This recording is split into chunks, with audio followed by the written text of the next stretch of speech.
All right, since we're all working on our pencil assignment and I feel confident that you guys are actually doing it, let me give you guys some tips on, not some tips, some instruction on pencils and pencil usage. I have 3 different types of pencils I'm going to show you. I'm going to show you how to use them, how not to use them, and what they're actually for. So the first one I have is a 4B. Then I have just your standard old number 2, I found this.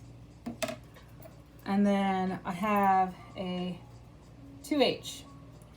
In my opinion, these are the only 3 pencils you need. Some people say you need like the whole gamut of like F's and B, HB and all that. No, I think you only need 3. You can go as many as 4 because you can get the ebony pencil, which also helps. So let me explain what they are and what they do. The first thing we're going to start with is the, 2H. 2H, if you guys remember, is a pencil that's light when you shade with it. Okay? And what makes it light is that there's no such thing as pencil lead. There's no lead inside of a pencil. It's graphite. And depending on how much graphite is in there, it depends on how dark it is. In the case of a 2B pencil, it's a mixture of graphite and clay, where there's more clay than in other darker pencils. And so then we have a 2B. And it has coarse graphite and a little bit less clay, which makes it darker. And then we have the 4B, which is my favorite dark pencil. Some people really like ebonies, I don't. But this one has a lot less clay, which makes it much darker. When you're drawing, if you have these 3 pencils, what it does is it gives you the full range of values from extremely light to black or nearly black. A lot of people find this helpful.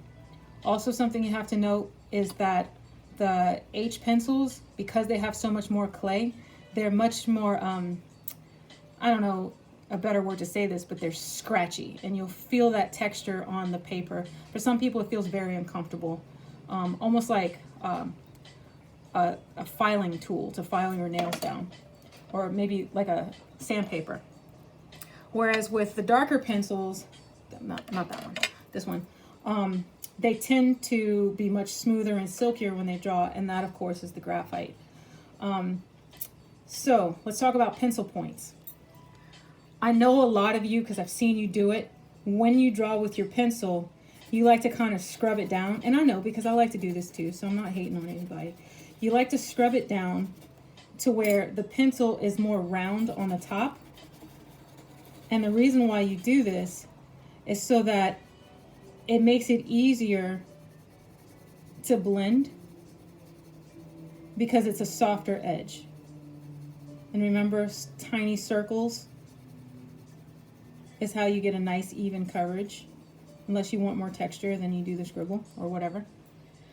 Now, this is how I draw when I'm doing something quickly, normally when I'm teaching, but since this is more of an advanced class, I'm going to tell you that that's actually not the correct way to do it. The correct way to do it is to keep a very sharp point and don't put very much pressure onto the paper. The tip of it is supposed to be the part that's doing the work, not your arm, not your wrist. When your pencil tip is very, very, very sharp, you have the ability to control much more than you would if it was rounded on top. And that means you can get into very tight corners with very even values. So it just is up to you whether or not you want to go for, the simple, or if you really want to challenge yourself. And then of course, if you have the variety of pencils and you want to do it, fine, awesome, good for you. So you can go, see, look, I'm scribbling again. You could do the value chart where you go from dark to light, layering the pencils until you get, your blacks. And I'm not really going to do that and do a good job right now. I did it backwards anyway.